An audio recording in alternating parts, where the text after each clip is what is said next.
Friends, మీకు ఈ video నచ్చితే లైక్ చేయండి, సబ్స్క్రైబ్ చేయండి.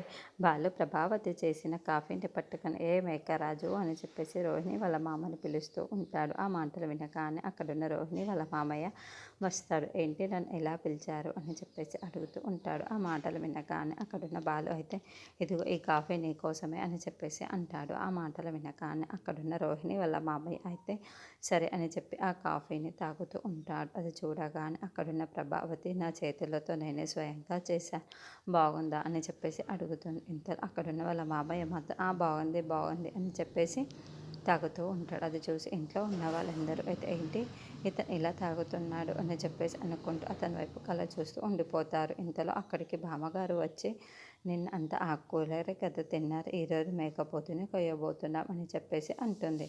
ఆ మాటలు విన్న అక్కడున్న రోహిణి వాళ్ళ మామయ్య అయితే ఏంటి మేక కూతను పోస్తున్నారా, కోసేశారా ఏంటి అని చెప్పేసి అడుగుతాడు. ఆ మాటలు వినగానే అక్కడున్న వాళ్ళందరూ అయితే ఒక్కసారిగా షాక్ అయిపోతూ ఉంటారు. ఇంతలో అక్కడున్న బాలు మాత్రం ఏంటి వాళ్ళు కొయ్యకపోతే మీరు వెళ్ళి కోస్తారా ఏంటి అని చెప్పేసి అడుగుతూ ఉంటాడు. ఆ మాటలు వినగానే అక్కడున్న రోహిణి వాళ్ళ మామయ్య అయితే అలా కాదు, దాన్ని వేడి నీళ్ళలో ముంచి దాన్ని తీసి వేపుకొని తింటే ఉంటుంది నా స్వామి రంగా అని చెప్పేసి అంటాడు.